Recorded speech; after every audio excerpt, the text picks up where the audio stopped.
Bonjour à tous et à toutes. Parashat Kitissa, c'est la paracha du veau d'or, bien entendu, mais c'est aussi la paracha où on fait le décompte des Bnei Israël.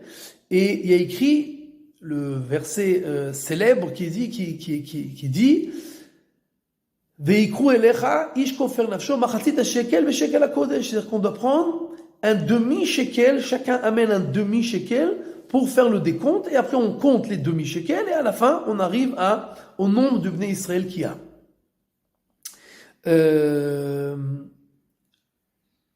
Tous les commentateurs, bien entendu, posent la question, pourquoi on doit compter les Bnei Israël avec un demi-shekel? Si déjà, donne un shekel entier, pourquoi besoin de faire un demi-shekel?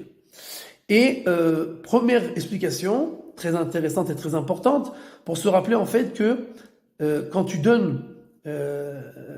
quand tu veux te compter dans le peuple juif, il faut que tu te rappelles que tu n'es toujours qu'une moitié. C'est-à-dire que sans ton ami qui est là pour te compléter, pour faire avec toi un shekel entier, alors tu seras toujours qu'une moitié. D'accord? Donc en fait, d'abord, c'est le renforcement de la hardout, de l'unité, de l'union du peuple juif, de se rappeler que on n'est jamais complet, on n'est jamais parfait, on a besoin de nos amis pour se compléter et pour être entier. À part cela, les commentateurs nous disent que shekel en gematria c'est nefesh.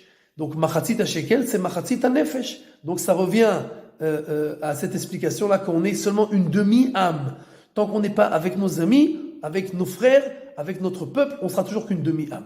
À part cela, les commentateurs nous expliquent que en fait, quand on donne le machatzit à shekel, donc la tzedaka, d'accord, cet argent-là qu'on donne à la tzedaka, en fait, c'est ton nefesh que tu rachètes. C'est-à-dire que c'est ton âme que tu rachètes, c'est ton corps que tu rachètes. C'est-à-dire qu'en fait, tzedaka tatzil mimavet, l'aumône sauve de la mort. La tzedaka, elle nous permet de nous sauver de beaucoup de décrets.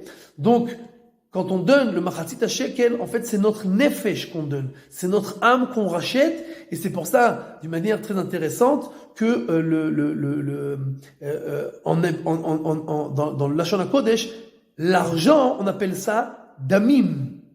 Quand on dit j'achète quelque chose de cher, j'achète ça bedamim yekarim. Donc avec du sang cher. Mais donc ce sang-là, c'est l'argent. Donc en fait, adam ou un nefesh. Donc le sang, c'est l'âme.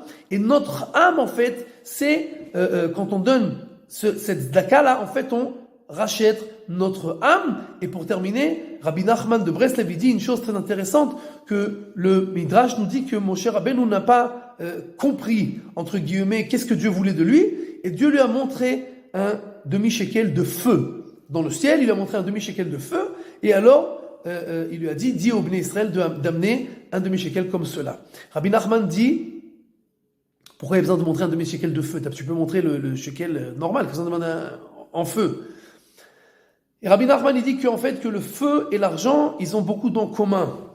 Tout simplement pour la raison que avec le feu, on peut faire des choses très très bien. On peut se réchauffer, on peut cuisiner, etc. Mais et c'est quelque chose qui est vital pour l'homme. On a besoin énormément de choses du feu pour vivre. De la même manière, l'argent, on a besoin pour vivre. C'est quelque chose qui est vital, bien entendu.